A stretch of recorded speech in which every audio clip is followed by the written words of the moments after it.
As much as I hate to say this, in the last chapter, we were screwed. Seems Satoko's uncle has come back to town.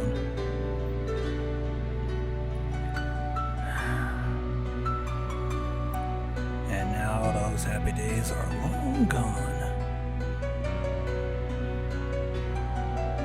This is gonna be a bitch to deal with.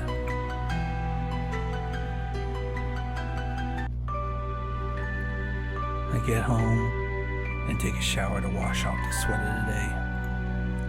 Usually I could easily forget about the bad things that happened that day and be refreshed by taking a shower. But not today. When I came out of the shower, I found my new underwear nicely folded in a basket. I usually don't take account of it, but today I'm grateful for my mom's thoughtfulness. But at the same time, it reminds me of the cross Satoko is carrying. While I'm getting a little piece of kindness, Satoko might be abused verbally by her uncle's heartless words. I went upstairs and locked myself inside the room. I sit on a chair facing my desk with my arms crossed over my chest. Of course, they're subject to think about Satoko. My friends and I thought that getting a public institution involved would solve the problem, but after talking about it with Higurashi, it seems like it's not so simple. Satoko's being stubborn, doesn't want to report the abuse. She's trying to be patient about it. She wants to do it because she feels guilty towards Satoshi. He protected her for a long time, and he left her in the end. As long as Satoko thinks that way, the situation won't get simpler. But I declared in front of the manager earlier, I'd take action at my discretion if I thought her life would be in danger. Even though the action I'm taking now is to wait and see, but I think I'm one step ahead compared to where my friends are and where Erie stands. When the time comes, I'll report it and I'll make the call. If she finds out and report it, she'll probably blame me, but I believe it'll turn out to be a good judgment in the end. But hold on, Maibara. When you're done reporting, okay, let's say I reported it to a public institution, like the Child Consultation Center. What if they say they'll wait and see, just like last year? Last year they did that, improved the situation temporarily, but I'd feel embarrassed and the bullying went underground. In the end it escalated, got nastier, and sneakier too. This year is the uncle. I saw his face for the first time today. I can tell by the look that he's not the kind of guy who would be mean or nasty when he bullies her. He'd use violence. He won't be easy like her insidious aunt, but he'll be more direct. Punch her, kick her. Easy to protect because I saw many bruises on her body today.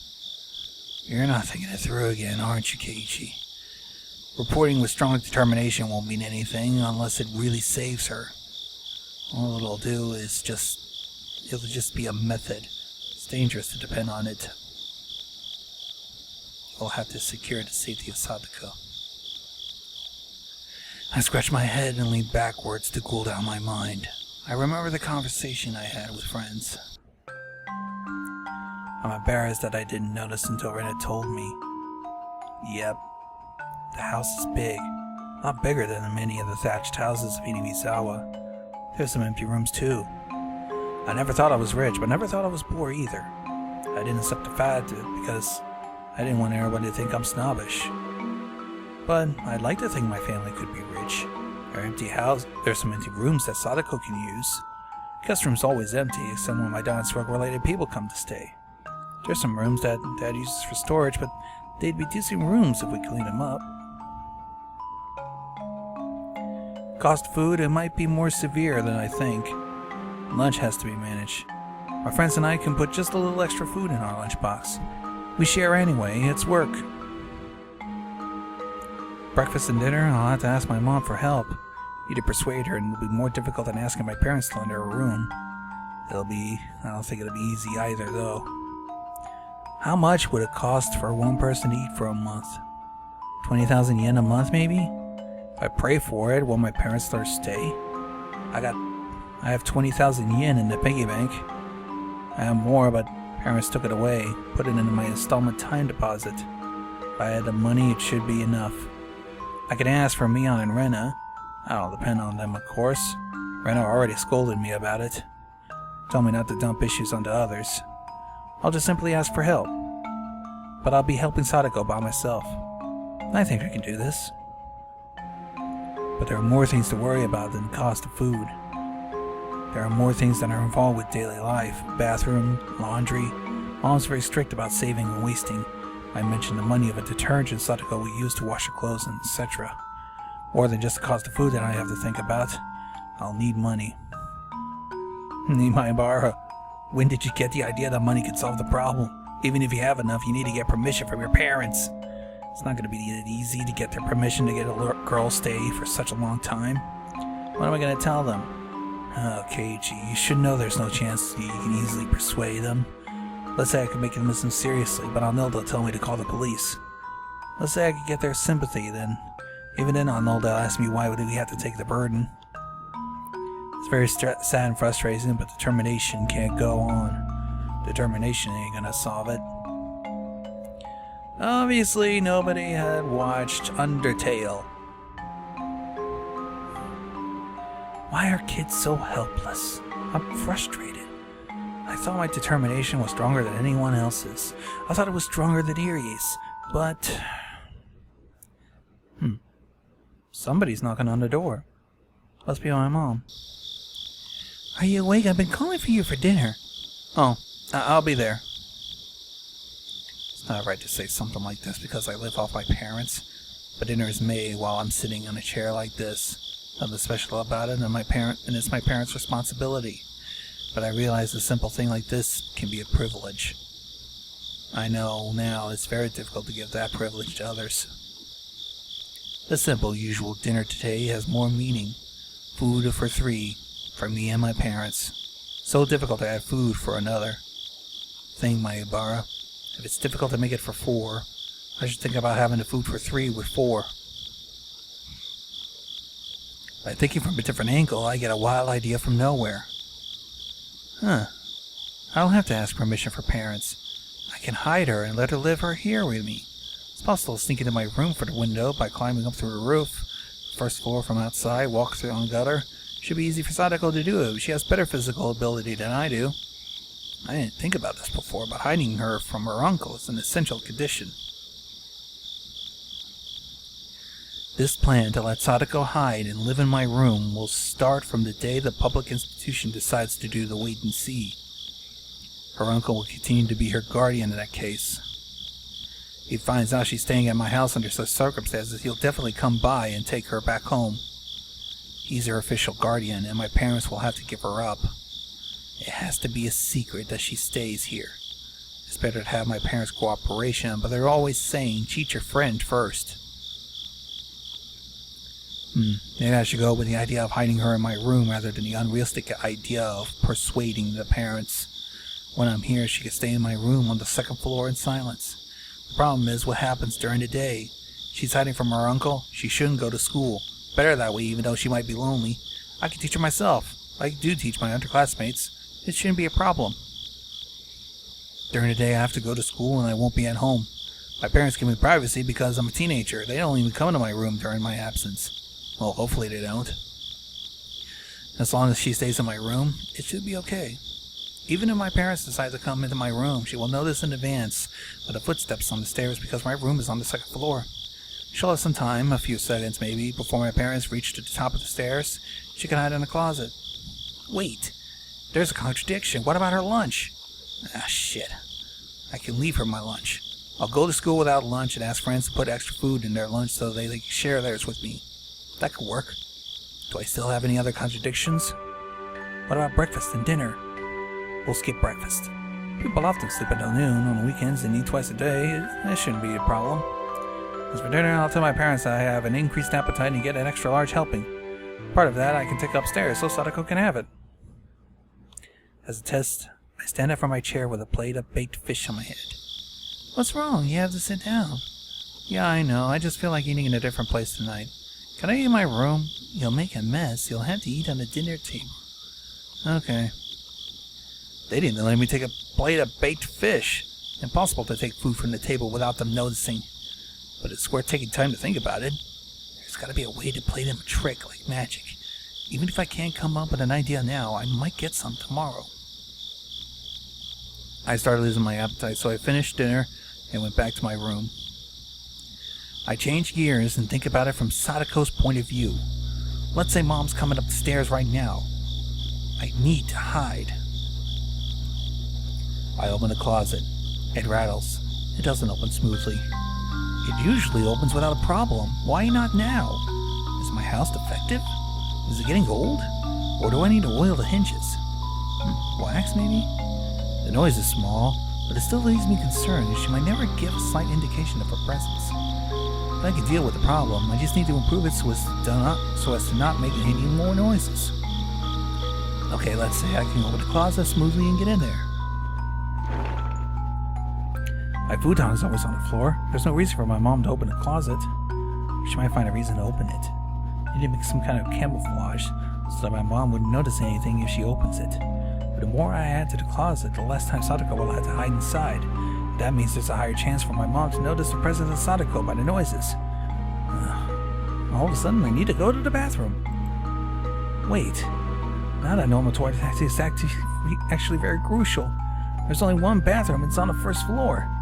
There's no way she could use the bathroom without being found out. I might need to get some portable bathrooms that she could do in my room. Something like a potty. I'm pretty sure she won't like the idea. They'll probably stink real bad too. Perhaps will notice the odor.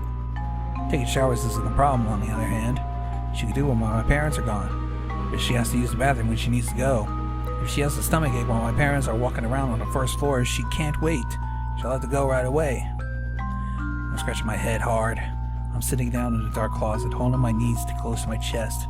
I bury my head between my knees and scratch my head with both. The more I think about it, the more contradictions I find. The more I think, the more the plan starts to fall apart. The more I twist my mind, the more I realize I'm helpless. I'm in a small place, and my back starts to hurt. But this pain is something that I have to force her to take if she's going to live here. I have to force her to live in a dark, small space like this for a long time. I just want to believe that this is a lot better than living with her uncle, being bullied. It's hard to breathe. I finally give up and get out of the closet. When I look at the clock, it's 3:30. How fast does time pass by? Yikes. Less than at a time, I started to get sleepy. I lose the battle against the unbeatable power and just throw myself down onto the futon. I'm not gonna let myself sleep like this. Wasting time is the same as doing the thing that Mion and Iri choose to do. Just wait and see. I have to think every minute or a second longer than anyone else and find a way to save Satoko. There's gotta be something. Something. I keep talking to myself and the words start swirling in my mind and gradually put me down into the dark. At the last moment before I lose my consciousness, I think about it. The idea that came up with tonight had a lot of blind spots, but it wasn't so bad. I'll propose this wild idea. Maybe there might be something Mion can do. Rena might come up with sharp ideas. And most importantly, I have to make sure that we all cooperate to save Satoko. I'm disgusted with myself because I can't fight back to stay awake. I'm sorry, Satoko.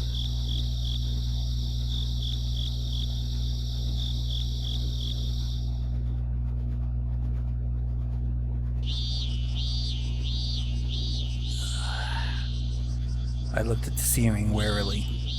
It's hot, slightly sweat. Excuse me. Slightly sweating all over my body.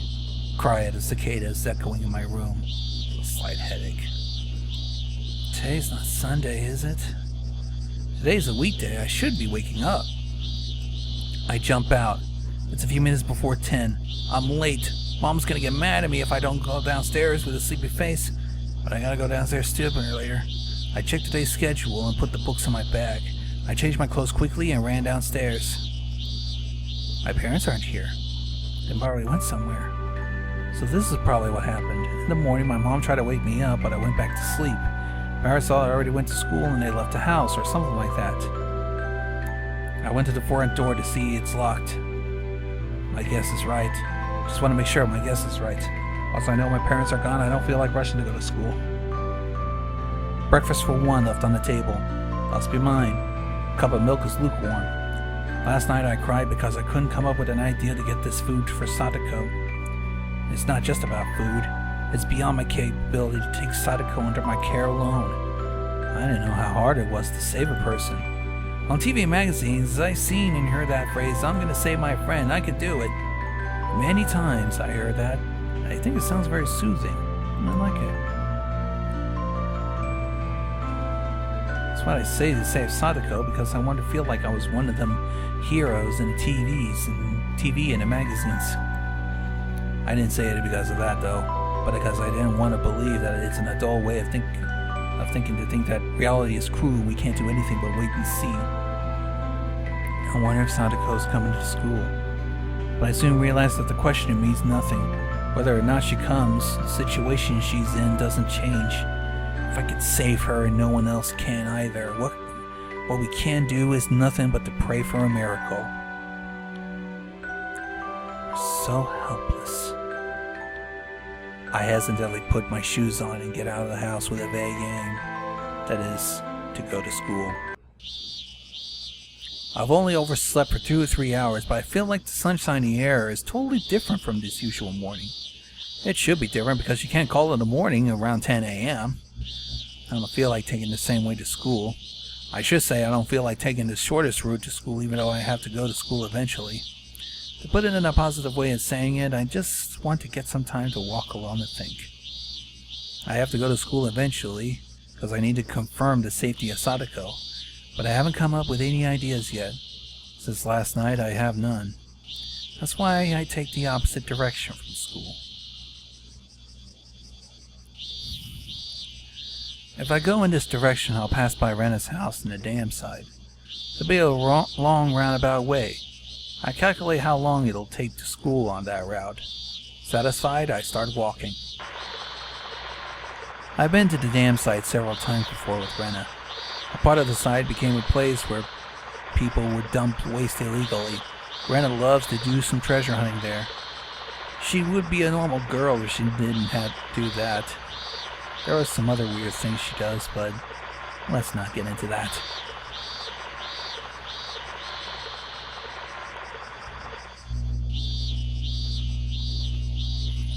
It had an open view with strong winds. Nothing that blocks the view. It's one huge dam. I'm glad I came here. It's better and healthier to do some thinking here than to do it in a small room. I breathe deeply, filling my lungs with the cold, thick, distinctive air of Hinamizawa. Well, looks like we got the previous thing. I turn around at the sound of a bicycle bell. Concerning the position I'm standing at, I don't think a person rang in the bell because I was blocking the way. Must have rung it because they wanted my attention. Well. Look what we have here. I'm sorry, do you live around here? Yeah. I've seen him several times. Ah, yeah. Freelance photographer, lives in Tokyo, going by the name of Tomatake. I've heard from Mion that he comes to Hinamizawa every year to take pictures. Can you tell me how to get to the Furude Shrine? I left my map at the hotel. Kinda lost. Here to the shrine? I know how to get there in my mind, but it's difficult to explain it. At first I didn't feel like helping him, but now I feel it's another excuse to take the roundabout way before I go to school, so I don't mind. I can tell you the direction, but it's kind of hard to explain. I could take you there if you like. What? That's even better. Thanks.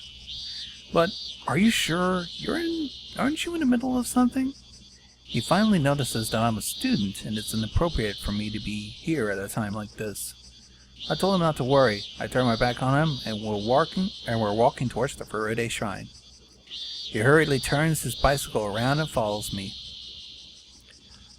Sorry about that, I understand. Guy sometimes needs to be alone on the way from a crowd, right? He's an outlaw freelance photographer after all.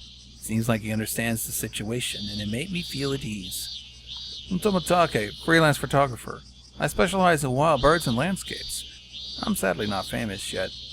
I feel awkward to introduce myself just because I'm taken to the shrine, but since he introduced himself, I felt obligated. I am Maibara. Nice to meet you. Maibara? Nice to meet you. He seems to be happy-go-lucky. I somehow felt comfortable with him since I've been feeling down after racking my brains about Satoko. On the way, Tomitake explains to me how valuable the nature of Hinamizawa is, and how many rare wild birds this town has. I'm not so interested in those things, but I don't cut him off. I just let him talk, since he looks like he's having a good time.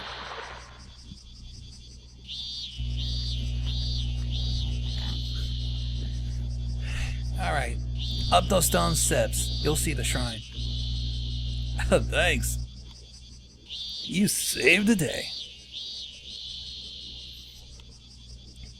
I'm a little late. Tomitake mutters to himself while putting his bicycle on the side of the road and starts going up the stairs in a hurry. I need to adjust myself.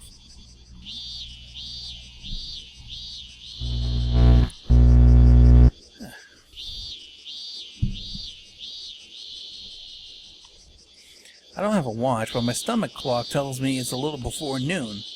School isn't far. I can kill some time. So I go up the stone steps as if I'm following Tomitake. At the top of the long stone steps, there's the big grounds of the shrine. Where's Tomitake? Ah, there you are. Oh, a lady. Looks like she's been waiting for him. I can easily guess that he got lost and he came here late. Apologizing to the lady, it seems. The lady looks at me. Maibara, hello. Are you off school today? You follow me up here? You follow me up here? No, I didn't mean to follow you. I just wanted to kill some time. I see. You're like a big star that always comes late. No wonder everybody calls you a celebrity. You act like one. Wait, me celebrity?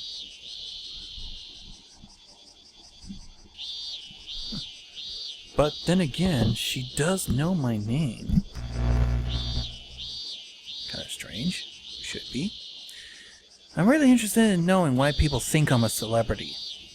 You don't remember me? She goes by Takano Miyo-san. Miyo Takano, huh? She works at a clinic in this village. I bet you don't come to the clinic often. You look healthy. Since we know each other, I'll serve you better next time you come to the clinic. I don't remember this lady, this Takano. I might have passed by her several times, but I don't think I've ever talked to her in person like this. In Hinamizawa, it happens a lot that people know me when I don't know them.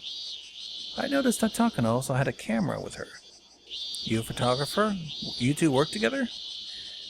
Work with him? I'm just amateur. I'm just an amateur photographer. Jiro's kind enough to teach me how. Right? She isn't an amateur. Takano's a very quick learner. She doesn't need my advice anymore. It's true. I wonder which one of them has the initiative.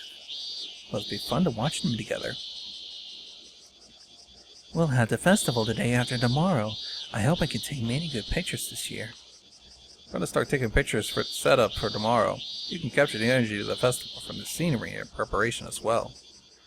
Alright, a village festival called Watanagashi the day after tomorrow.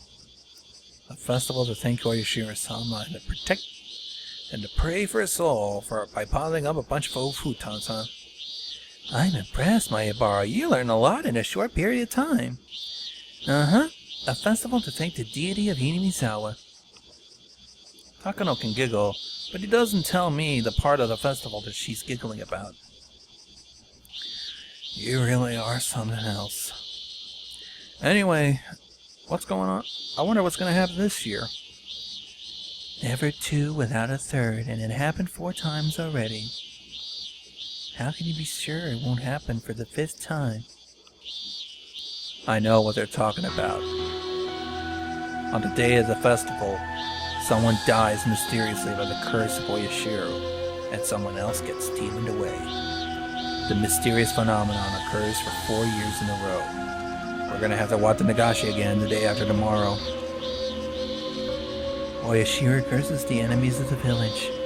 Is it gonna happen this year again? I wonder who it's gonna be. I come to the shrine. I've been modeling it every time I visit here, so I know it's not gonna be me. Are you sure? I heard that Oyashiro's been very strict on strangers recently. My brother just moved here, but he actually lives here now. Jiro, you're a stranger to this village and you just visit once a year. I hope he let you off the hook this year. You're mean. Tomotaki smiles awkwardly, and we just laugh together in the meantime. Oyashiro cursed and killed people who were related to the damn project. Killed the manager of the damn project, Satoko's parents, favor of the damn project, killed Satoko's aunt the year after that. If being given away is also part of the curse, Satoshi might be a victim. Now that I come to think about it, the victims are mostly from the Hojo family. Half of the dead and missing are from there. The Hojo family lives here. Does that mean that Oyashiro punished or cursed them especially strictly because they were from this village and were in favor of the damn project? Do you know that Satoko's uncle's back? Takano was enjoying her conversation with Tomotaki, so she looks astonished when I asked her the question out of the blue. I'm sorry, what'd you say? You know about Satoko's parents who were cursed and killed? And that Anniverse too? Just thought it might be our uncle who's going to be the next victim. His wife was murdered last year and he ran away because he got scared. Further, Yashiro doesn't forget people who abandoned the village and ran away, right? I don't mean to sound nasty, but once I opened my mouth, one word after another flowed out unintentionally. The curse of Oyashiro-sama. I can't believe in unrealistic things like curses. But, well, what unfortunate is it has been happening to enemies of the village every year. Like Takano said, it happened 4 times. How can we be so sure that it won't happen this year? Huh, interesting. True, most of the victims are from the Hojo family. If you take that into consideration, you can't deny the possibility of our uncle dying or going missing this year. Takano was rude to laugh at someone's misfortune. I'm sorry, but the curse of Oyashiro-sama is my life's work.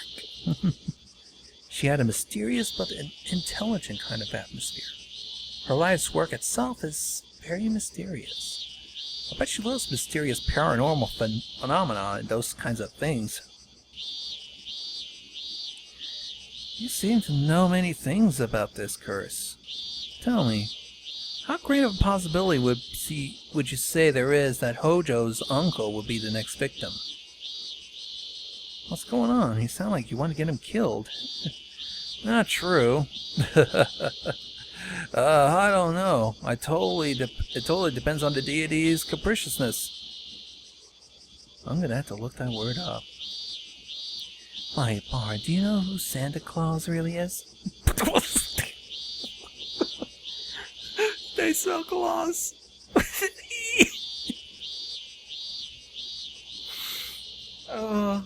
I knew I should. This was going off so well.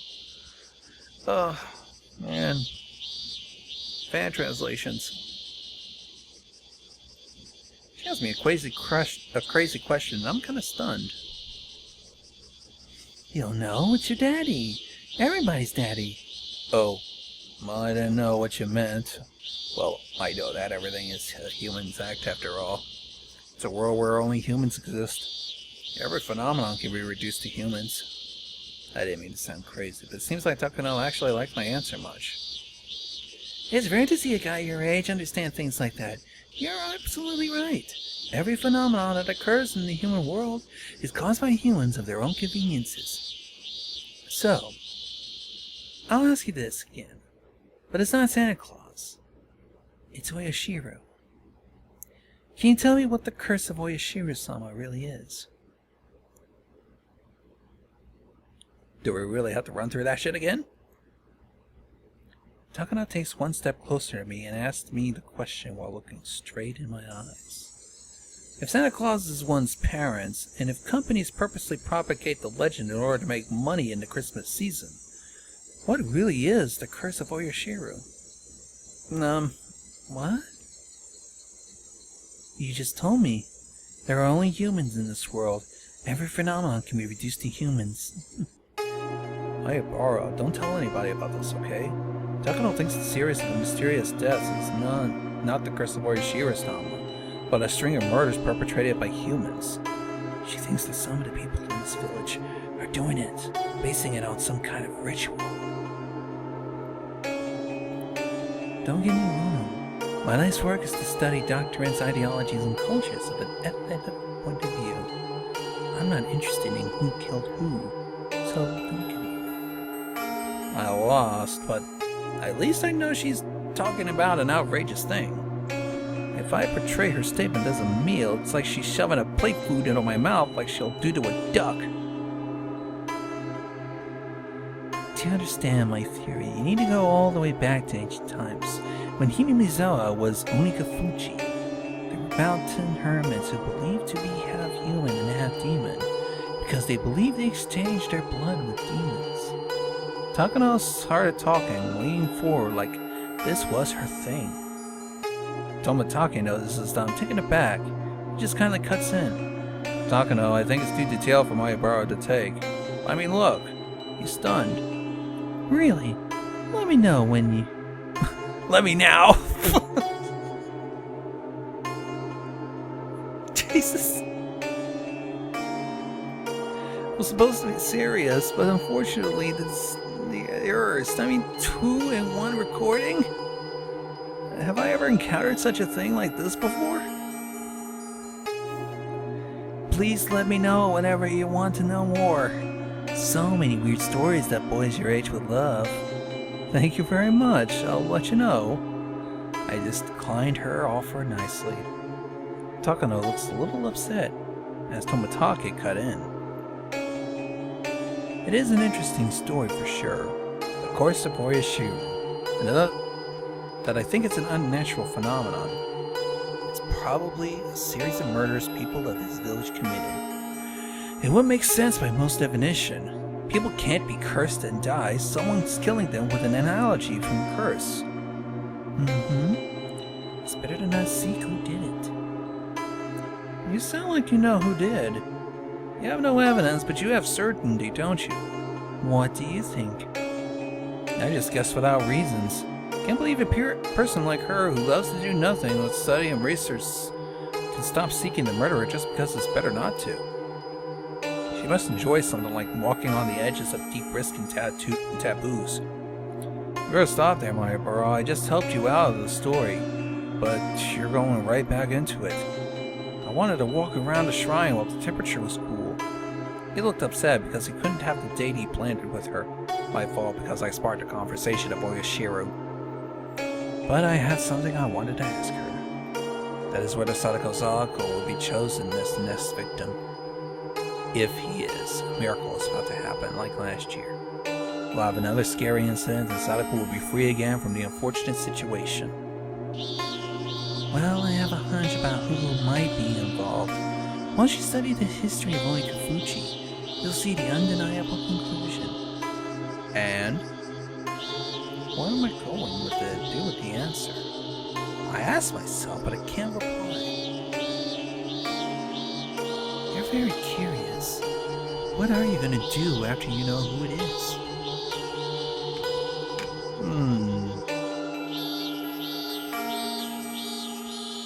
Nothing.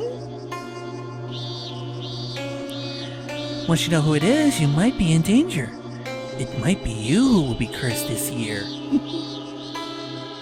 Takano laughs like a little devil as if there's nothing funnier than taboos. She's just joking around, but I don't feel like it.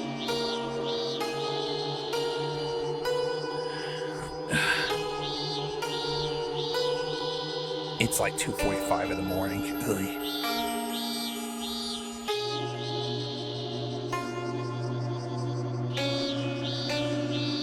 There we are. I see. So after all the great studies and research you did so proudly, you're saying that you don't know who it is either. I feel frustrated by the indirect way Takano talked, and I let my emotions flow out. I'm shocked at myself because the way I said it was kind of awfully blunt. Of course, I'm not the only one. Well, I can't believe you just said that. A little boy like you knows how to challenge an adult. You're kind of wild. I kind of like it. I see just the peak of her tongue, but I bet her tongue is long and the tip is parted like a snake's. Alright, I can tell you who it is. But you have to swear to me 3 things. You won't regret what you're gonna hear. You'll never speak about it from anyone. And you'll never say I told you. So? What's the worst? She rolled her eyes. Tomitake rolls his eyes and lights up a cigarette with a wry smile on his face. So, who's behind the curse? Who's choosing the next victim? After I say it out loud, I finally notice why I want to know it.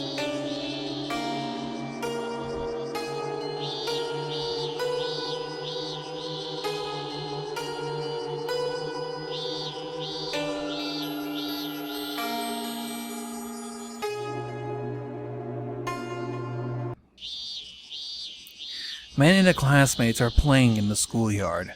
Some are coming out to the schoolyard to get... Looks like they just finished eating lunch.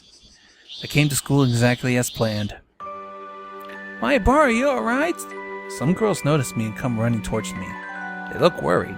It's normal for them to think that I wouldn't come to school today because I wasn't there in the morning. I'm just being late, don't worry about me. More importantly, how's Satoko? Is she here? The girls looked at each other. I see their face get cloudy all of a sudden, and I know the answer automatically. She didn't come. She skipped school for 3 days and came back to school just 1 day. Now she's absent again. No guarantee she'll come tomorrow. Yeah, but the teacher told us Satoko called. She says she's sick. The teacher told us to gargle when we get home. You serious, GA? Why would you be so insensitive? You're a teacher. You should be sensitive and get the SOS sign from your student. But there's nothing she could do even if she catches that sign. She could visit her, but she'll have no authority to take her away. No matter how much she tries, she'll probably end up doing the wait and see game. It'll only make her uncle upset and make the situation worse. It's better to pretend as that Satoko says. That's right, you should be careful not to catch a cold. Better go now, you still have a lot of time to play. Ah, Keiichi-kun! Ren is waving her hand, screaming my name from the classroom window. Mion and Rika stick their faces out. I was worried because you didn't come to school. But I'm glad. You don't look pale or anything, you look fine. I feel irritated just a little bit when she said I don't look pale, but I try not to mind it. So, care to explain? Did you oversleep? Just coming in late. Or say late because my train had an accident. You overslept, did you? Mion's persistent. Blaming me because she's a class rep. She might be just asking without malice. So I nod and say I overslept. We still haven't finished eating lunch yet. Let's eat together. It's more fun when you're with us. Satoko didn't come today, huh? Ren is acting cheerful, but it seems like she can't keep it up any longer. And then... She called this morning. Sick again. Needs to stay home. She also said it might be longer this time. We're sorry for her, and we're just talking about going to visit her to cheer her up. What are you talking about, Rika? I don't like that she's smiling like it's something fun to do, and I interrupt her conversation. We know more than anybody that Satoko is sick, even for a joke. Don't say something like that. I'll be really mad at you next time. She frowns and apologizes in a whisper while hanging her head. It's not only you, it's difficult for all of us. I don't think I'm the only one who's suffering, but the fact that none of us can do anything about it. That's right. But I know another quarrel's coming if we don't stop right now, so I apologize to her first. Sorry, I just forget what I said. It's difficult for all of us. But it's obvious that I'm the only one who really was worried enough to have a sleepless night. At least they went to bed probably, like they normally do. Something tells me they slept well. I know for sure that they didn't think and worry about it all night like I did. I don't want to make you feel upset by asking you this after you just got here. But Kay, you were late. Does it have something to do with her being absent? Mion, what are you talking about? You sometimes do crazy things out of the blue and rush recklessly. So this morning when I found out that not only Satoko, but you also didn't come to school, I seriously thought you took Satoko from her house and hid her somewhere. That would be ridiculous. If I could do that, I had it done it last night. I bet none of you has even had a thought about how difficult a most simple method like that could be. I ended up thinking about it all night. After all that effort, I came up with a conclusion that it's impossible.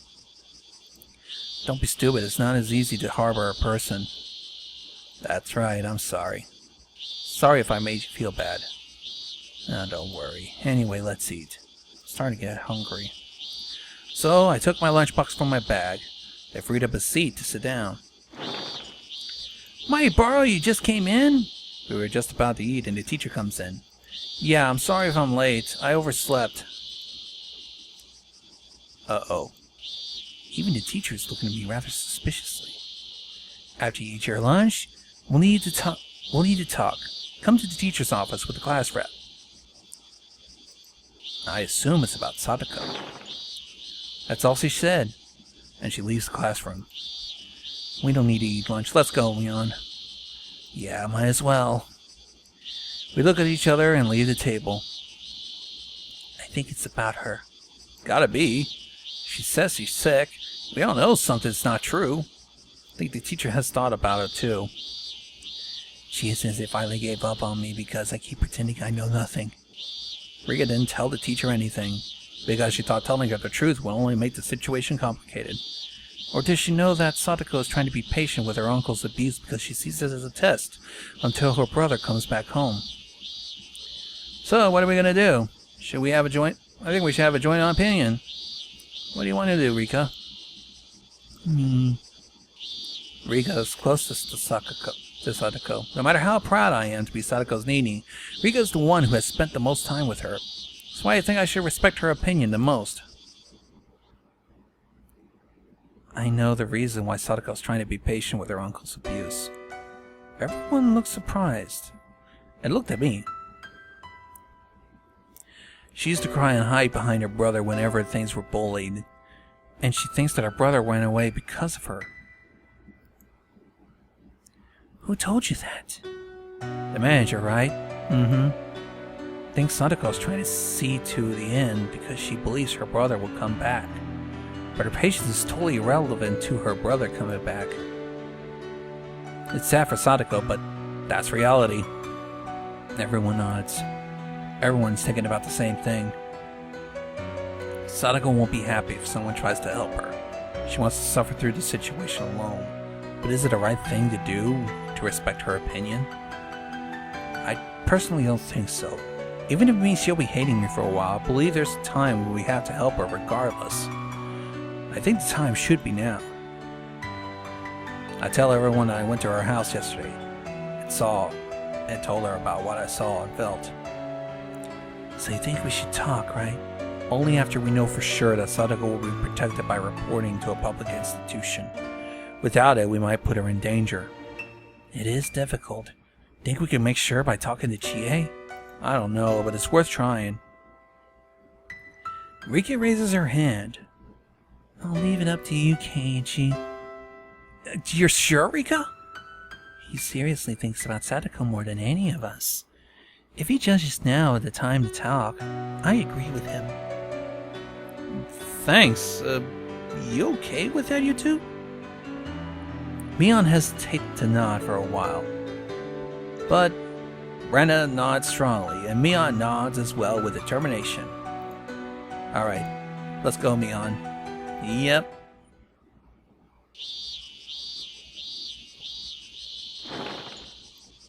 Chie-sensei is the only one in the teacher's office. Principal's not here.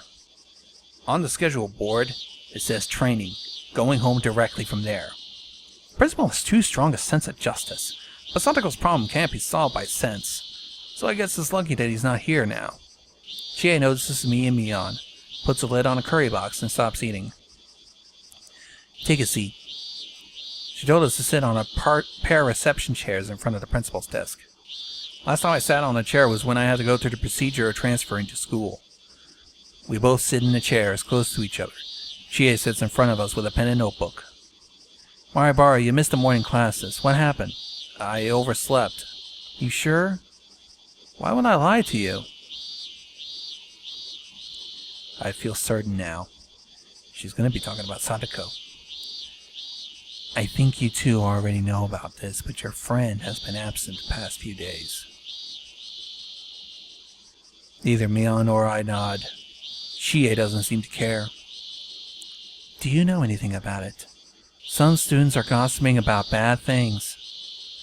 Mion is quiet, looking down as if she's being punished. She glances, a sign that she's letting me handle it, like we talked with the others earlier.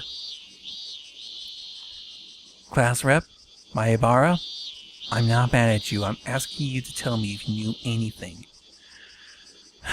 Well, let me ask you a question. I'm sure she wasn't expecting that. She looked a bit surprised. I don't know what kind of rumors are flying around in class, but the rumors are true. What are you going to do? What am I going to do? If the rumor says she's being bullied by her uncle is true, then I can't allow him to keep doing that to her. You can't allow him to keep bullying her.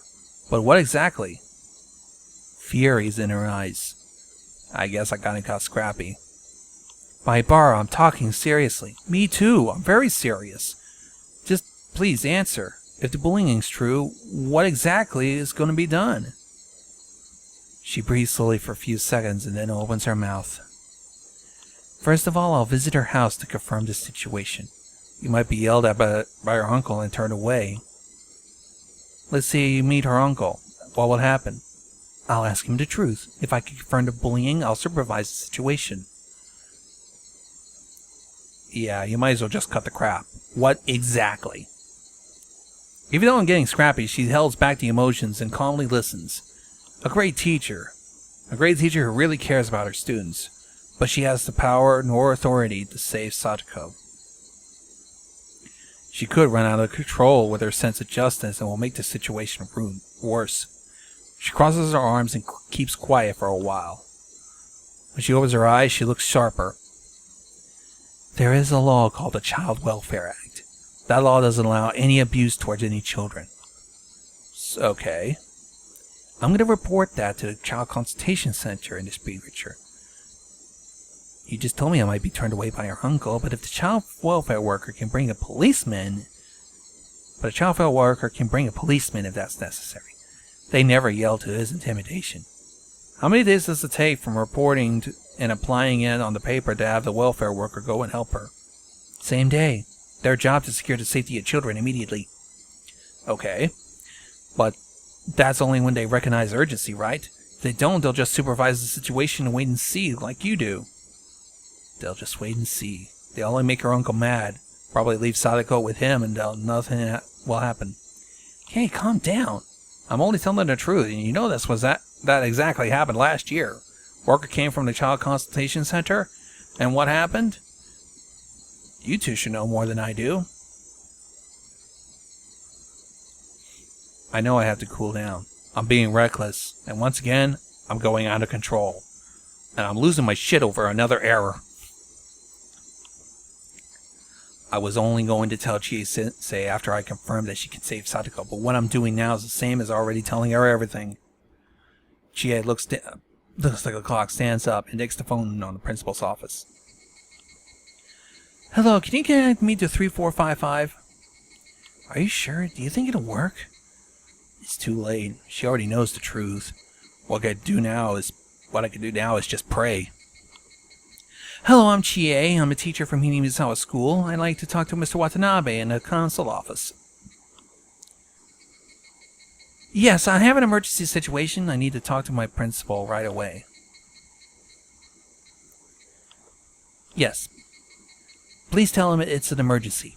Thank you. She hangs up the phone and leans back like I always do to breathe deeply. I'll ask the two of you. The rumor is everyone is talking about is true, isn't it? I went to her house yesterday and I saw the situation with my own eyes. Now you can leave it up to me and I'll do whatever I can. Whatever you can? That's not enough. I mean, you gotta make sure you can save her. I mean, what would you do if they decided to wait and see again? While I'm just tossing my shit out, the phone rings again. She picks up. Hello? Oh, I'm sorry to bother you during your training. Yes, it's about Hojo Satoko. Yes. She gives a sign that we can go now. Mion stands up to leave, but I stay. I have an obligation to watch and make sure if she tells the principal everything. If she isn't going to tell him the important things, I'm going to take the phone from her and tell her the truth myself. No, I haven't reported to the Child Consultation Center yet. Yes, I haven't confirmed it yet, but it seems like it's really bad. It's more than bad. We need to save her. Right now. Report to whoever. Make sure they won't just wait and see. I yell at Chie and the principal over the phone. I just want to tell him how crucial it is. I know that. I'll tell him. Class rep, take my bar back into the classroom. Yeah, I gotcha. Come on, let's bail. Leave it up to them. You need to make sure. I glare at Chie until the last moment. She looks like she's a bit freaked out by me. Well, you shouldn't be freaked out by me. I mean, you have to nod strongly to assure that I don't have to worry about it. But I have to leave it up to her for now. Now I just need to pray. Mion closes his door to the teacher's office behind her.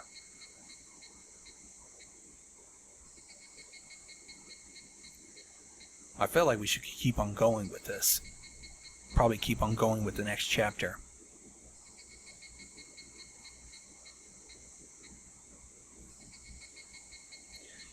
Article: Statistics by the Ministry of Health and Welfare.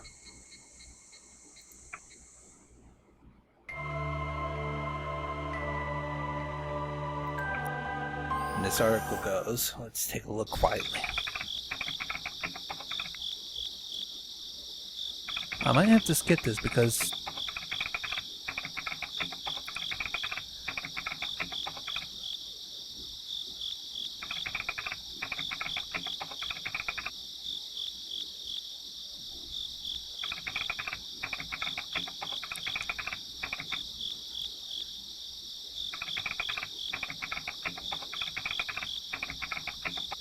really.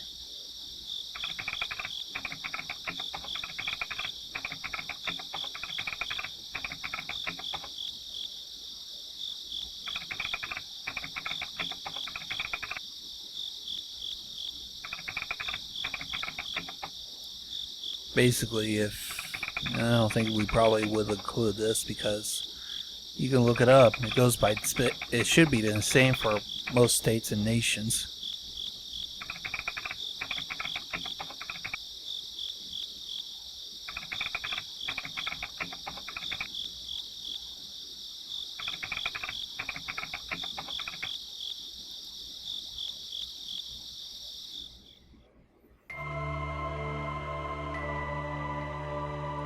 Statistics by the Ministry of Health and Welfare.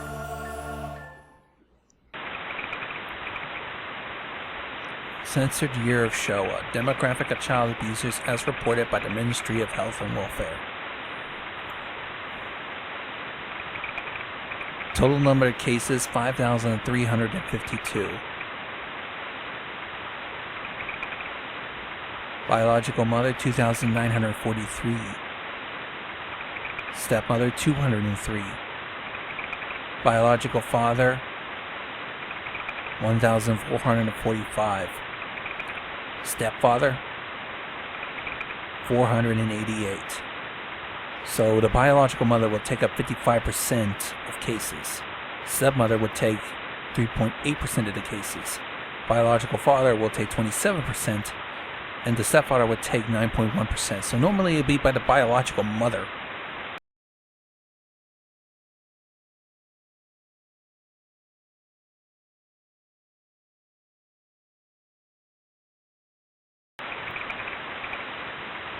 Censored. Number of child abuse reported per category as reported by the Ministry of Health and Welfare. Total number of cases 5,352.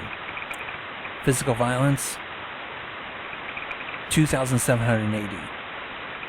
Neglect, disinclination of child raising 1,728. Psychological abuse 458.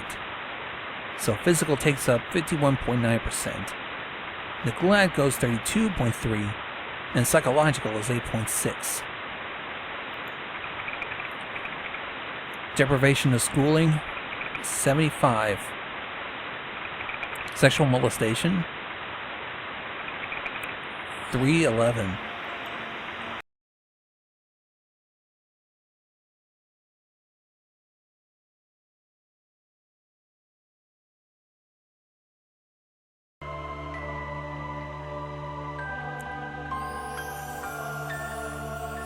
I'll make sure I splice some information. For now, I feel like I'm going to save this for now. And just continue on.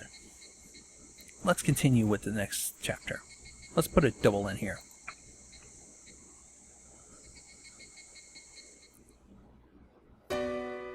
The dice of fate are thrown. I told myself so many times to take cautious steps on reporting to a public institution, or it'll put Satoko in danger, but it actually went so fast, too fast, as if it was something simple.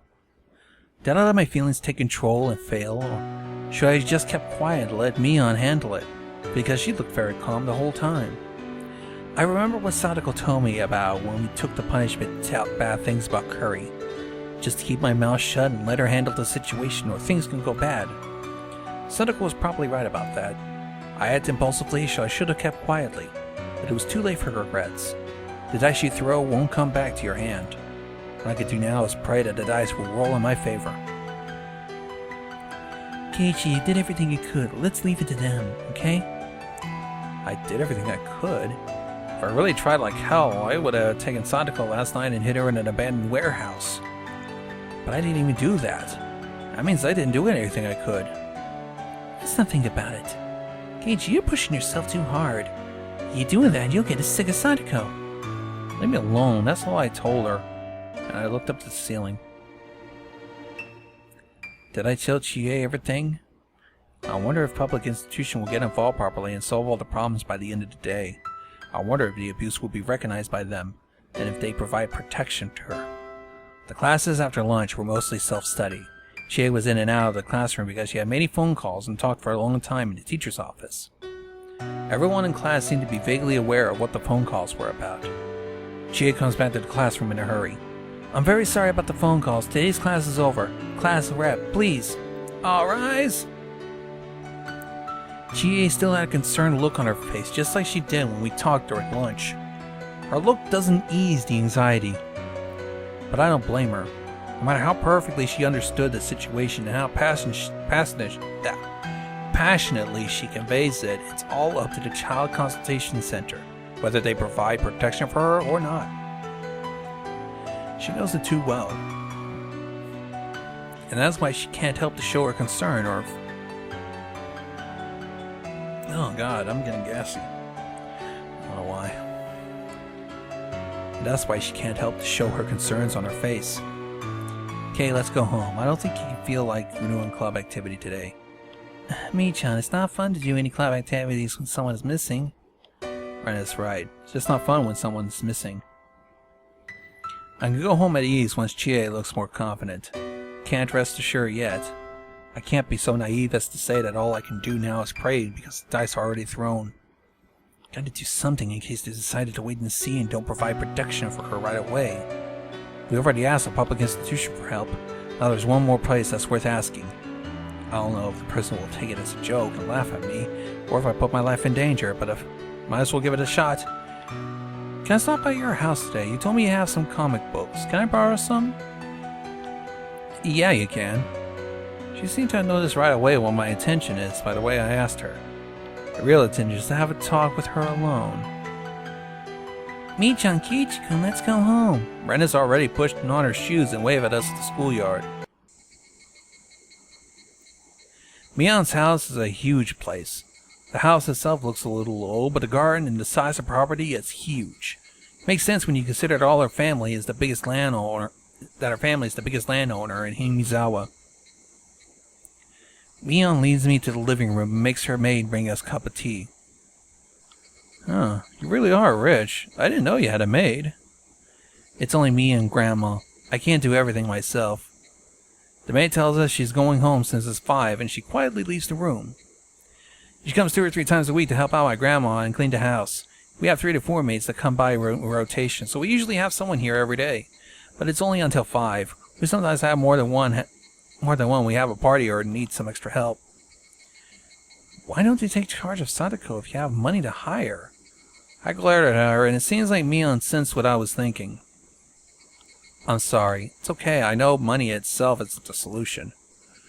Let me tell you, I know my family is rich, but I can't control it, so don't get me wrong.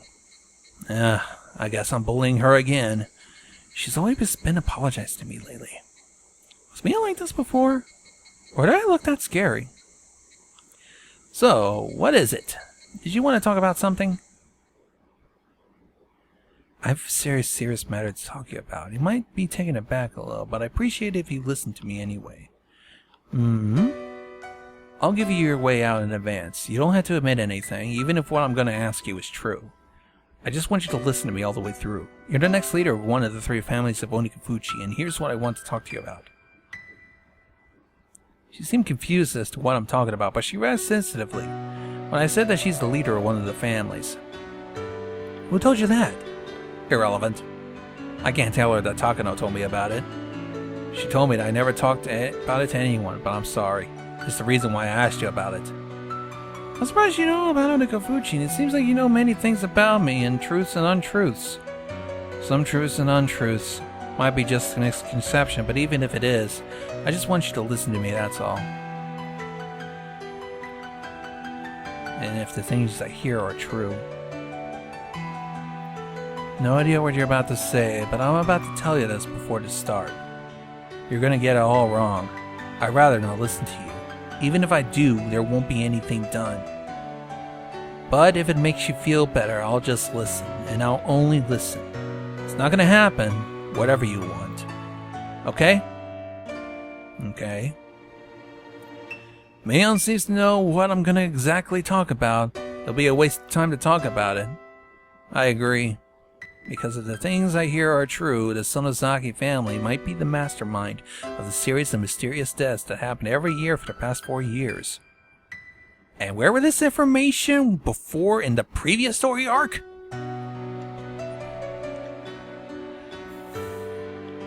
You know about the curse of Oyashiru, right? Nobody knows what it is and why it happens, and each case was solved individually. When you look at all the cases, though, there's a series of mysterious deaths and disappearances. But there's one thing they have in common. The enemies of the village were chosen. She says it like it's none of our business. But it's okay. She doesn't have to admit it. I just want her to listen to me for now. The festival is the day after tomorrow, right? Do you know whether or not the victims of the curse for this year have been chosen? She didn't answer to that question. Expression didn't change. Just like she said she would, she's just listening. Oh, I'm sorry. You said you were going to listen to me, and I just asked you a question. She seemed to have this philosophical attitude. It was kind of condescending, which I've never seen this kind of expression on her before. No nod, just listening. If it's not Satoko's uncle this year, can it be changed to him? It was her aunt last year. It couldn't be strange that he'd be next. You're right. That order would make sense. We let Satoko for a year after his wife died by the curse last year and he went away to a town. He could be a good candidate to be cursed. Enough reason to choose him for the next victim. People would probably understand if he died by the curse this year. I ended up hearing from someone that the curse of Oyashiru is... I don't know if it's okay to say it, but I can't find any appropriate words. You heard that the mysterious deaths in Imizawa, commonly known as the curse of Oyashiru, are actually a systematic village affair that the 3 families created under the Sonozaki family's initiative. Right? I'm not just thinking of finding out if you're involved or not. I just want you to tell them to choose Satoko's uncle, if you have a connection to those who choose the victim. So what you're saying is kind of rude. If you're saying the Sonozaki family takes the initiative of the series of mysterious deaths, it makes me the main suspect, right? I choose victims, I gave orders, and they killed, or they just go and disappear. You know you're calling me a murderer, right? I'm not. I've told you, I don't care whether or not you're the main suspect. Even if you are, we're still friends. I don't care, really. Hell, I'll help you if you need to get away from the police. I'll be your alibi. I'll even help you run away. I mean, we're good friends, right? Mion is taken aback for a while. Looks a little stunned. An accomplice, huh? Okay, you're a little wild. Don't change the subject. You know Satoko's uncle for this year. Okay, time out. I really need to start making dinner soon. How about you stop up there for a day? What? I realize I'm crying. My tears are running down on my cheeks. And one big teardrop after another falls to the floor. Like I said in the beginning, you got it all wrong. The curse is as it is. Even if it's human design, it has nothing to do with either the Sonozaki family or me. I know that. I'm moved by your appeal, but it's all I can do. Can't make your wish come true even though I really wish to. You understand that, right? Yeah. I understand how you feel. It hurts. If I was in a position to be able to choose the next victim using the 3 families like you said, I'd be already doing what you wanted me to do.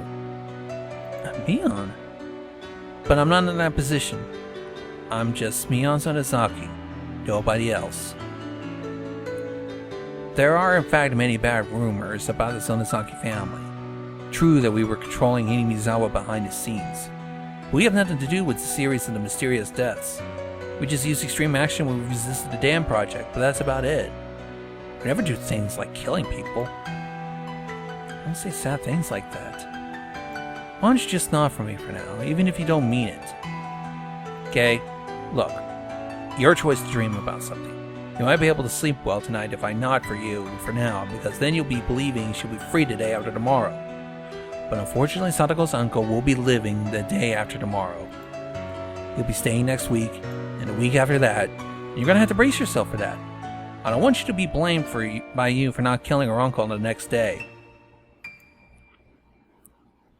She slowly stands up and closes the sliding door to shut out the cold air outside.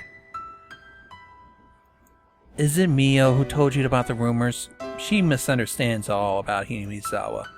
I don't mind if she enjoys rumors as long as they stay with her. But I don't like the fact that she's influencing you. That's why I don't like outsiders. Takano has nothing to do with it.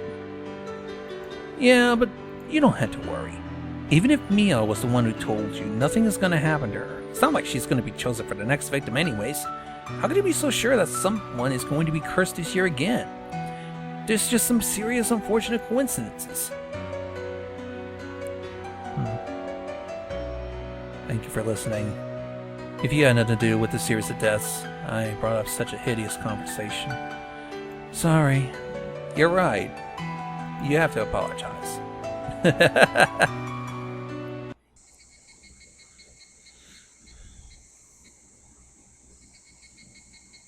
Mion says she doesn't have much time.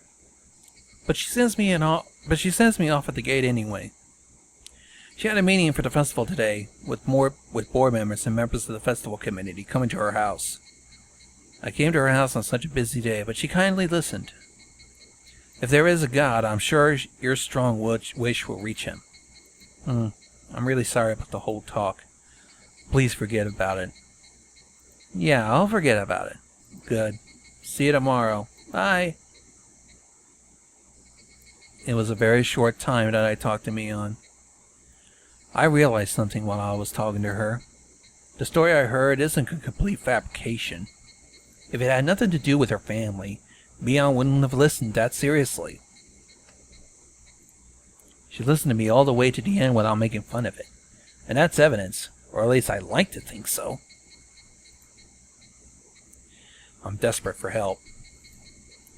Now that I come to think about it, it was so rude of me. I went to her house, I called her the main suspect of the series of deaths, and asked her to kill Satoko's uncle. But she kindly listened to me all the way, as if she was a priest listening to confession. She could have gotten at me in the middle and yelled at me and to go wash my face with some miso soup. But she didn't. I don't know if that proves that Sonozaki family's the mastermind, or if she's just kindly listened to me because she felt sorry that I wasn't in my right state of mind. But it was one of the things I could do for now. Another insurance, just in case, when the public institution decides to play the waiting game. I'm literally desperate for help. I'm just struggling in vain. Chie told me that the Child Consultation Center will respond on the day of receiving a report. I wonder if the worker is already taking care of it now. If Satoko comes to school tomorrow morning with a cheerful smile, my concern would have proved unfounded. I'll wait tomorrow and come and see. I couldn't sleep that night because it was humid and hot. I told Chie everything I needed to tell her. I don't think they'll wait to see it again this year. I wonder how she's spending this evening. If she'll reach the end of her nightmares enjoying a night of freedom. I literally cross my hands and pray on my bed.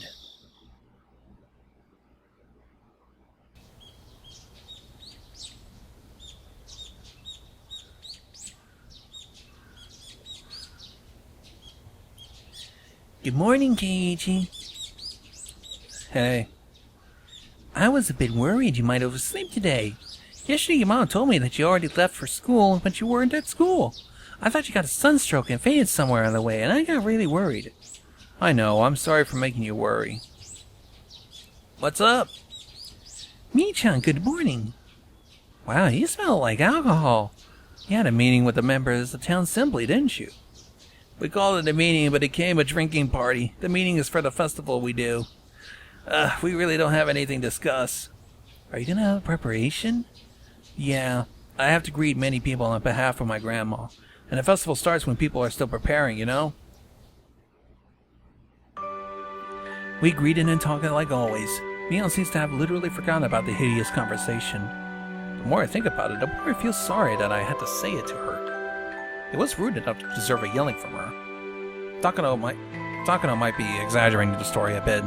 Hard to believe that our friend Mion is the leader of the Sonozaki family, one of the three major families that control this place, and that she's the mastermind of a series of mysterious deaths. But if only it was true, that talk I had, it might bear fruit. I'm talking only about a hypothesis, but I made the effort, even though it was a small one, to raise the odds to save Satoko. At least I tried. I've actually done everything I could so far. All I could do now is to pray that Satoko's uncle will die by the curse. I hope she comes to school. Me too. Chie made the call and arranged everything, didn't she? She should be alright. My aunt is a local welfare commissioner of Hinamizawa. I called and asked her last night. I didn't know your aunt was a local welfare commissioner. What did she say? Did she tell you everything? She had called a consultation center, and it seems like a social worker visited her house last night. Social worker called my aunt to keep a close eye on her and her uncle on a regular basis. Got the details. What happened? Did he provide? Seems like he didn't tell my aunt that much. Basically, these things are supposedly confidential. Talking about it with my aunt is really unethical. Well, great. Now I'm starting to worry. Let's just go to school. She's right. More discussion will only make us worry. It's best we go to school and see if Satoko's okay. So the three of us nod and start running. I wonder if she's okay. I wonder how the consultation center took care of it. I don't care what they did as long as she can live in peace from now on so we have the ordinary happy days like we used to. We get to the school locker room and Rana looks inside Satoko's shoe locker. Her shoes! She's here! Kei-chan, Satoko's here! Man, I'm glad. She's here, but we don't know if she's okay. We don't know anything until we see her face. So we run to the classroom. We get to the noisy classroom. Satoko, where are you? Me, she's here, alright? Why are you so noisy this early in the morning? Keep it a little more quiet. Satoko, are you okay? We gathered around her. A social worker visited your house, didn't he? So how did it go? Who made the call? Whoever did it really kicked up a fuss. Chie did. She was worried because she didn't come to school for a long time. I told her so many times that I was okay. I knew it. She's trying to endure the hardship herself. My uncle and I found it very annoying. All of a sudden, a social worker came to our house. We were all worried about you. We didn't mean to cause you trouble. Oh, cut it out. Don't tell us. What happened? Nothing. I just came to school today because I'm not sick. I'll try not to skip school anymore so I don't make everybody worry so much. What? So, what happened to your uncle? We both agreed we had some misunderstandings and we apologized to the social worker. Someone grasped me by the collar and it's Rika, dragging me away from the crowd. So what's the matter? Rika, why don't you tell me? Satoko told the social worker that there's nothing to worry about and sent him away. That's stupid. But why? Oh wait, I know why. I knew somehow that she'd do something like that. She's trying to overcome just hardship without getting anyone's help, and without hiding behind someone's back, doing it in order to prove to Satoshi that she doesn't have to hide behind his back anymore. But I heard from the manager that a social worker can provide emergency protection regardless of the will of the person being abused. No matter how much she denies it, she'll be abused in reality. Chie comes to us. Doesn't look happy. I know you're right about that. If the social worker determines the urgency, he can use the authority to provide it, without the will of the child. Then why did he receive her will and not provide her protection? The director of the Child Consultation Center examined the situation very carefully and decided not to. You gotta be fucking... Gee, yesterday you told us not to worry. And then, what do you call this situation? It's crazy. It's utter bullshit. Agent, the thing is, this is actually the third time a report was made.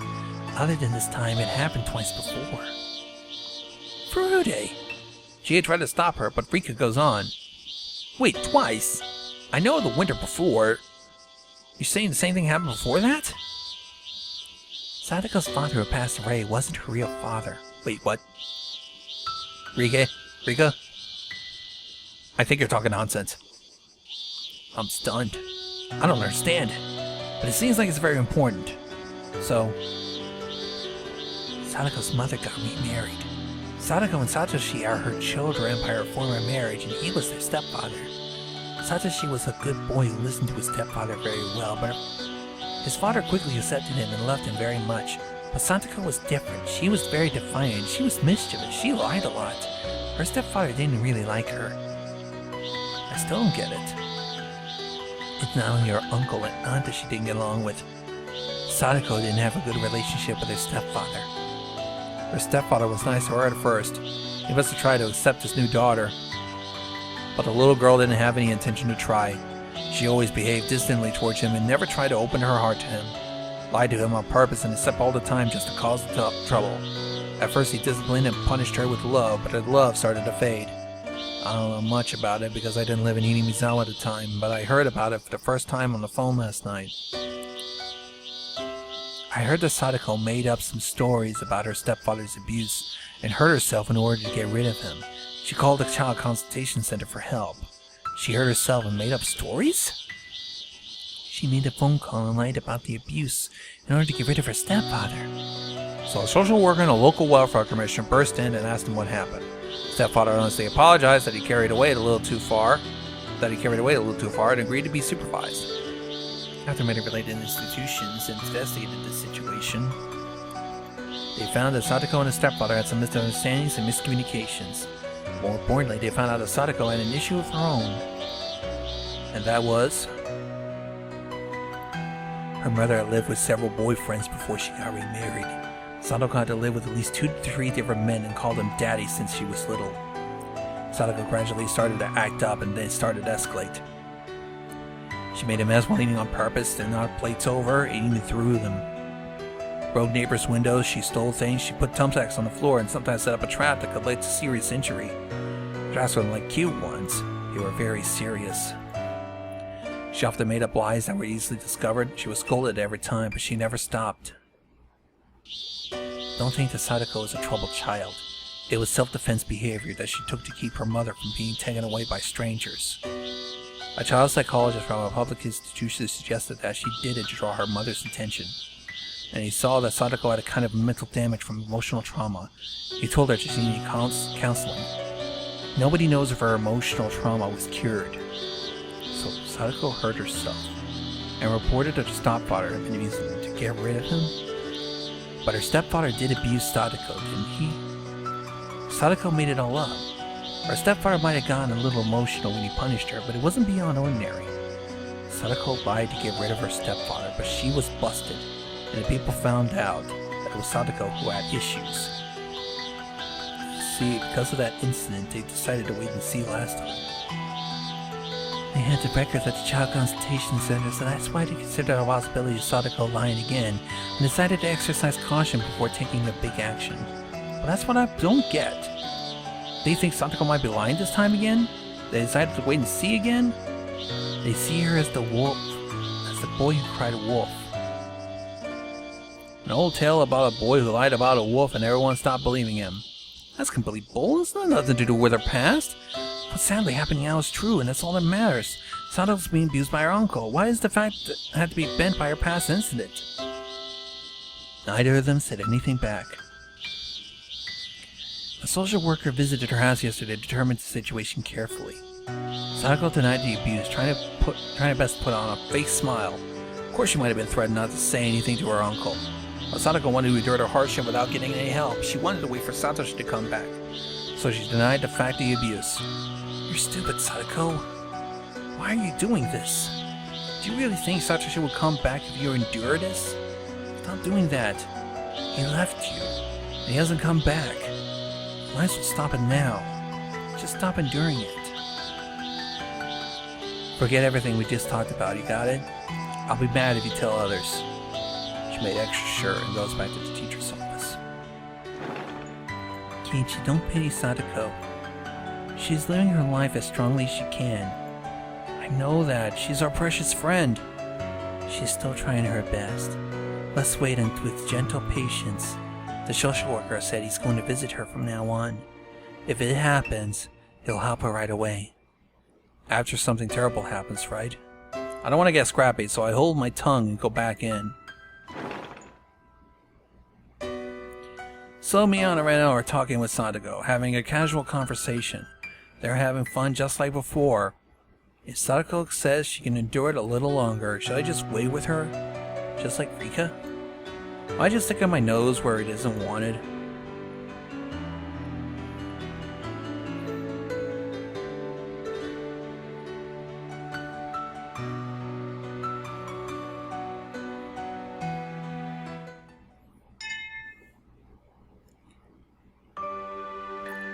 Lunchtime! I think I know where this is going. Been a long time since the five of us ate lunch. Lunch tastes better when we're all together. I totally agree. Come on, Kei-chan, put your desk closer. Satoko puts her desk closer to the others with a big grin. I know that nothing has been solved yet, but it reminds me of the old happy days and it makes me smile. I feel sorry to make you bring my lunch every day, Rika. It's okay. It's my job to make lunch for you. Rika is such a nice girl. It's good to have a friend like her. I'll put the bigger hamburger in my lunchbox and put a burned one in Satoko's. There, Satoko. Nipa. I take it back. I guess Rika's just being Rika. Look at my lunch. I made a rice omelet today. It looks so delicious with these mushrooms, doesn't it? See it? See it? It looks great as always. You have been a good cooking skill. You have a good cooking skill and you can get married. Get married? A beautiful bride? Oh. Never talk about marriage in front of Rena. Never. Sorry. So, what's in the lunchbox? Looks different and I can't wait to taste it. Uncle Mion used leftovers from last night. Stewed vegetables. And the radish looks perfect, doesn't it? Looks good. Stewed vegetables always taste better after you let it sit overnight. Looks so delicious. Satoko will eat your share and mine and let you know how they taste. So just watch. What did you say? That's mine. She elbowed me in the ribs. She punches me with her fist and she gives me a headbutt. Or a bedbutt. Got it. How many does that make now in this recording? She's going to use her knee too. Oh, I always had the advantage in close range battle. Oh, yeah, radishes taste so good. Damn it. Can't do all those punches and kicks at the start of a battle. Ow. Long time since we last had fun like this. And even the social worker decided to wait and see, but it probably made her uncle realize he went too far. Maybe he'd go easy. I guess it's alright, as long as she treats her better. It looks like the piece of radish she took from me tasted good, because she's chewing on it with a big smile. She looks so cute for me for some reason. I decided to grab her head and rub it lovely like I'd done so many times before. Something falls from the table and rolls on the floor. Satoko? I think I know what happened.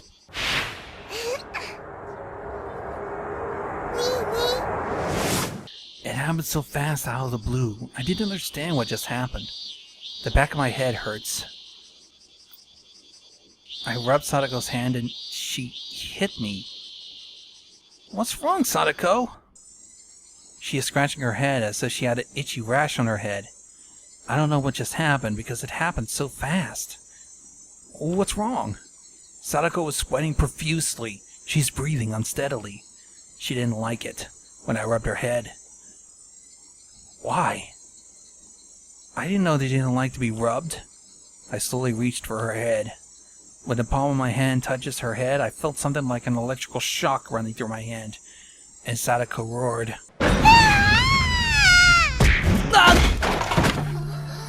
She grabbed my arm with both her hands and roughly threw me away as if she's trying to get rid of a tangling snake from her, as if my arm is something dirty. It just happened all of a sudden, and I fell onto the floor together with my chair. Everybody in the classroom is quiet. She staggers back, roaring like a madman, and then she threw up everything that she just ate. Just everything. Vomit made a nasty sound as it hits the floor, and the sound echoes through the classroom.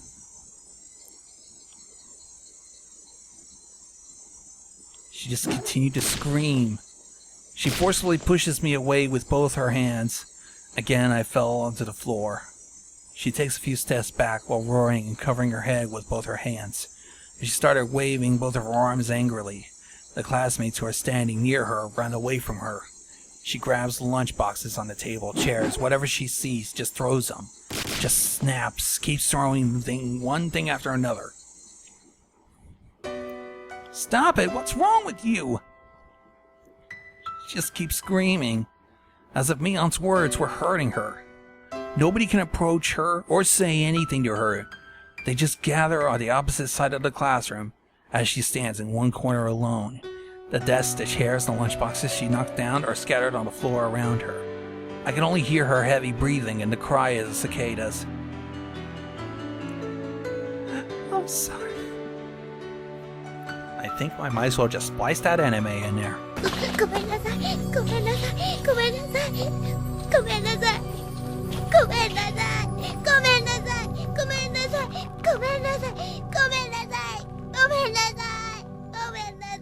Satoko. Satoko seemed to have calmed down a little bit. She finally realizes what she just done and she apologizes, shaking in fear. I just don't know who she is apologizing to, but I decided to reply on behalf of everyone. It's okay, but are you okay? She seemed like she didn't hear me. She holds her arms and steps back. She has a locker of cleaning utensils behind her. She's screaming in fear. A bucket on top of the locker falls off because of the impact. It made a big noise that scared Satoko even more. She jumps in fright and holds the curtain near her. No one could say anything to her. Everybody forgot to blink and just look at her.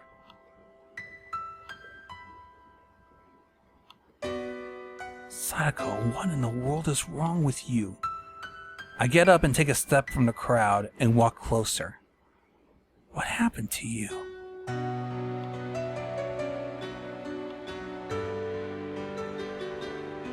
I told you, I don't know anything. I don't know anything. It's not me. It's not me. I don't like it. Please let me go. Calm down, Satoko. It's just me. No more, please. No more. I don't like it. No. The closer I walk in on her, the tighter she hung onto the curtain, the more she cries. Satoko, it's Keiichi. Don't you understand? I won't hurt you. She just continued to scream. Please calm down. It's okay. I'm your friend. Help me, please. Help me. I don't like scary things. I don't like nasty things. Someone grabs my shoulder and pulls me back. It's Rena. Keiichi, I'm sorry, but you might want to step back. She pulls me away from Satoko and runs to her instead. It's okay, there's nothing to be scared of. You can relax now. No more. I don't want to do it anymore. No. Help me. Help me, please. Please help me, Nini. She hangs onto the curtain, screaming for Nini. She just keeps screaming for help and forgiveness.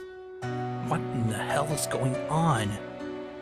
Mion grinds her teeth in anger, closes her eyes tightly, and weeps. What the hell is going on? I thought everything was over last night. She was going to have a normal life from now on, right? A big noise echoes through the classroom. It's Rena. She kicked the locker and knocked it down on the floor. Nobody expected Rena to do such things, so everybody was shocked. Rena kept holding Satoko, who's crying out of control. Crying, and she cries with her biting her lip. Rena, are you okay? I'm fine, Keiichi. Just stay quiet, please. What in the world? What's going on? Did Satoko tell you? What'd she tell you? I said shut up! Everybody just shut up! She yells at me with undisguised hostility. It's a temporary explosion of emotions to her, but to me it's just more than that. Unbridled rage as she's holding in her heart. Satoko.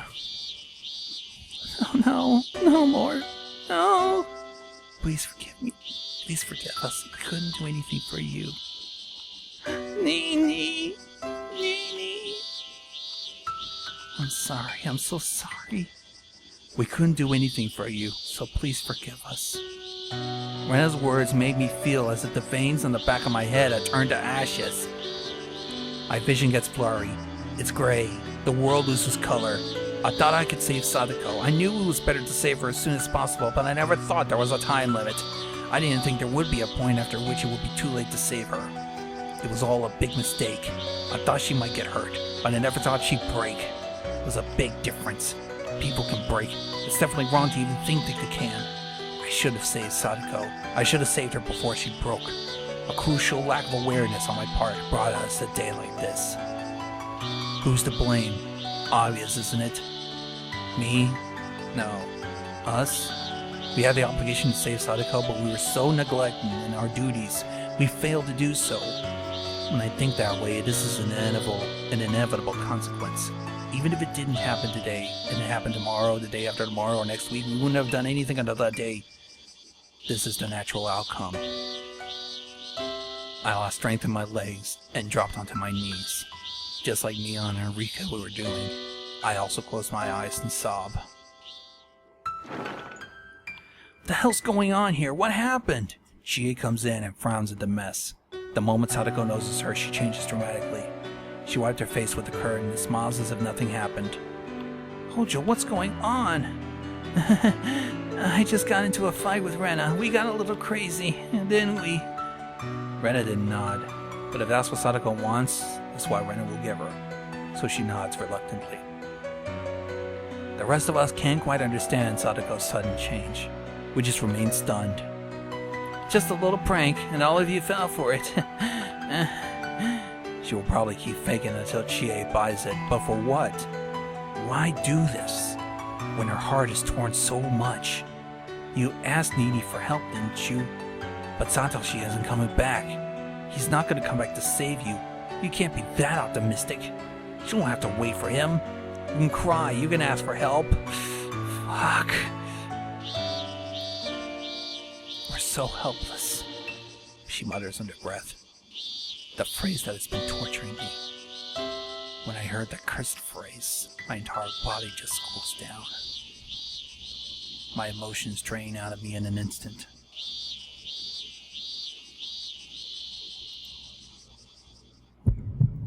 The color of the world goes to photo negative. My vision widens, my mind is clearer than before, and I can feel the capacity of my brain expand beyond the size of the classroom. At the time, my soul floats upward and out of the small container that is my head. I'm free. I crawl out of the small shell that is my skull, and spread out my roots as far as I can. It's a strange feeling. Never felt this before. Strange, but feels great. The sharpened spirit transcends me.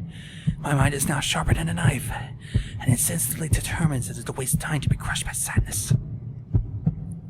So I delete unnecessary information from my brain, washed out useless emotions that will interfere with necessary operations. You keep sobbing, and you keep lamenting that you're helpless. What? I keep moaning if it could bring back the things that already happened, but things did happen, and we came to this point. Nobody can reverse that. So the first priorities are to stop the situation from getting worse and to cut the chain of misfortune.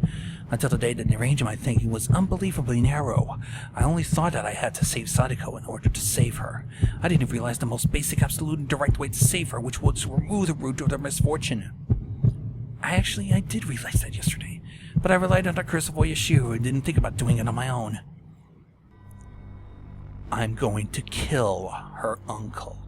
So many ways to do that. The methods are limitless. Ironically, most of the ways to save Satoko require money, but the way to kill a guy requires none at all. I get to kill a guy with a minimum investment. Worth a minimum investment. That's how much his life is worth. Useless information escapes from my mind. Unnecessary knowledge to execute the mission starts to take into place. I use all of the cells in my brain to think about how to kill that guy.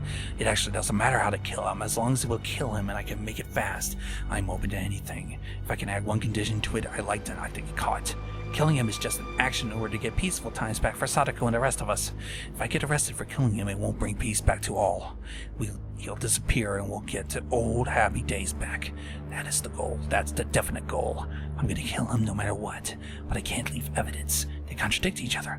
The condition automatically narrows down the many killing methods to a few. Not to have any witnesses is an absolute requirement. Fortunately, if you would choose the perfect time of day, you'll hardly see anybody Higurashi. I remember the lay of the land near Satoko's house. The amount of traffic varies depending on the time of day. I have to know the neighbor's behavior pattern too. Should I lure him somewhere, storm his house? What kind of weapons would I use?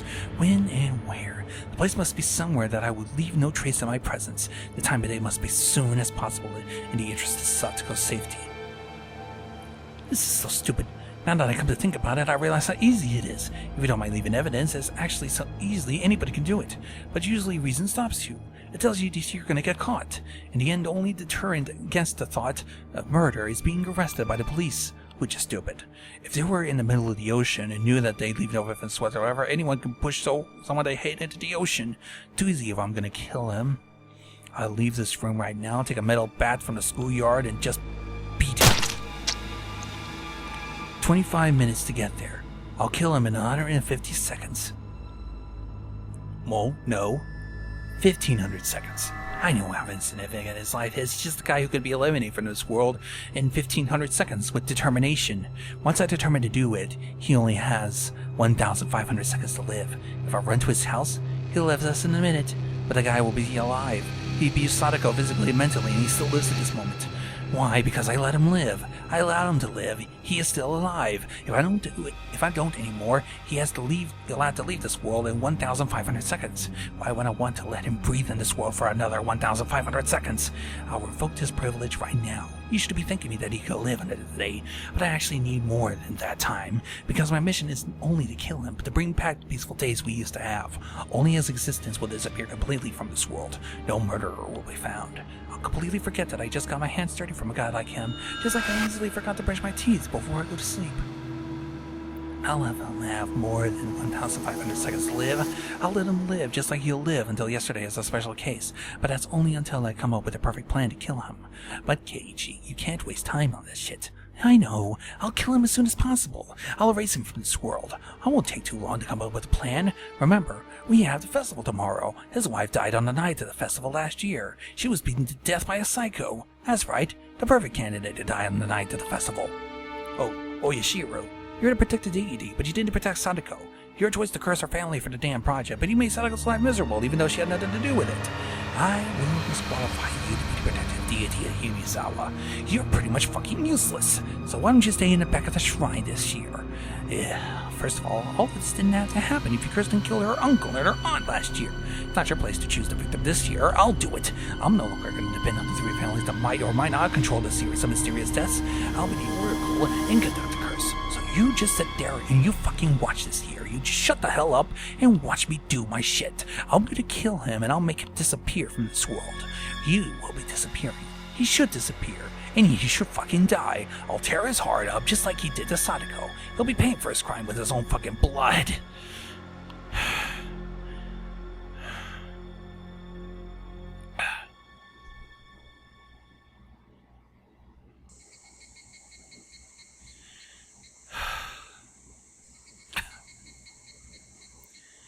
Keiichi, are you gonna be okay? They're looking down at me as I open my eyes. I fainted and fell onto the floor. You fell. You looked like you were having a nightmare. You okay? Shut up. Don't talk to me like that. What? They all looked scared and stepped back. What is it?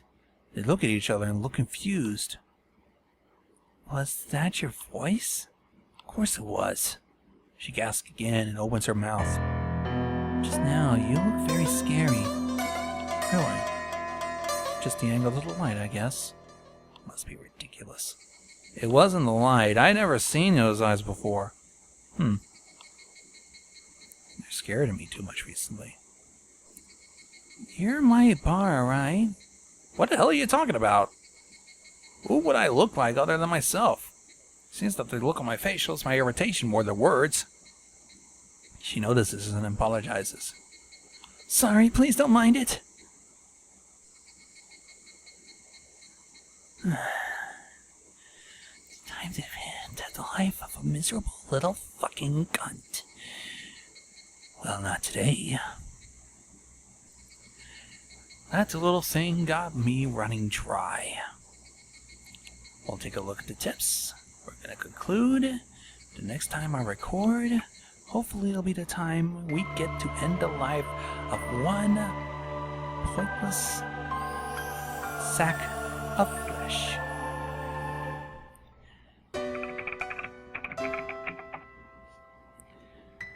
Somehow I started to miss this. I don't know why. Maybe it's because I'm used to dealing with people that I am by. Anyways.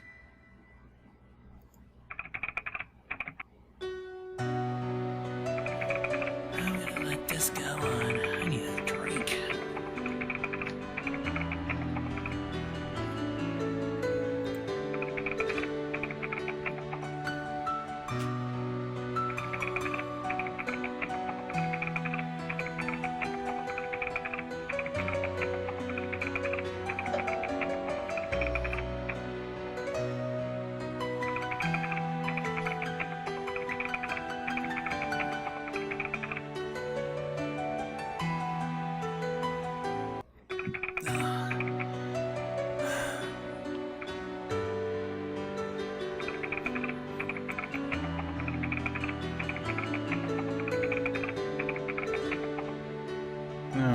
Neurosis.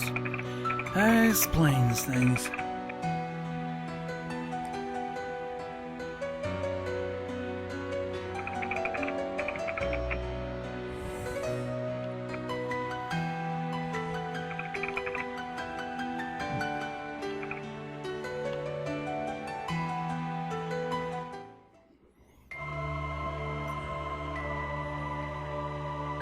E23 number 44. I wonder if this is what we're dealing with.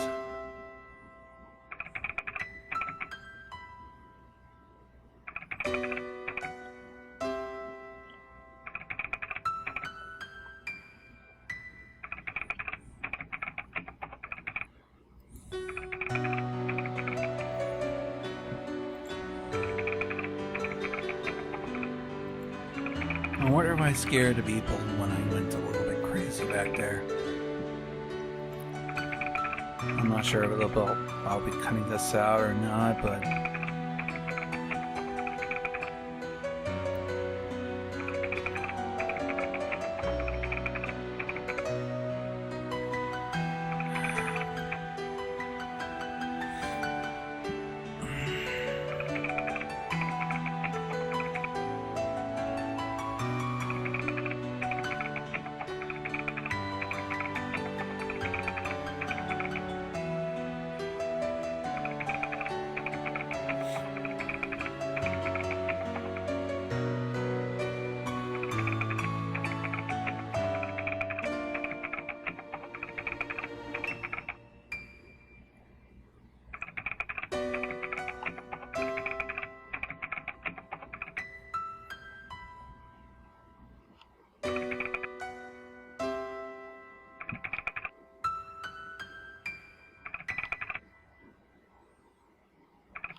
Hopefully by the next time we record this, I'll be reliving my moments as Pink and I am by.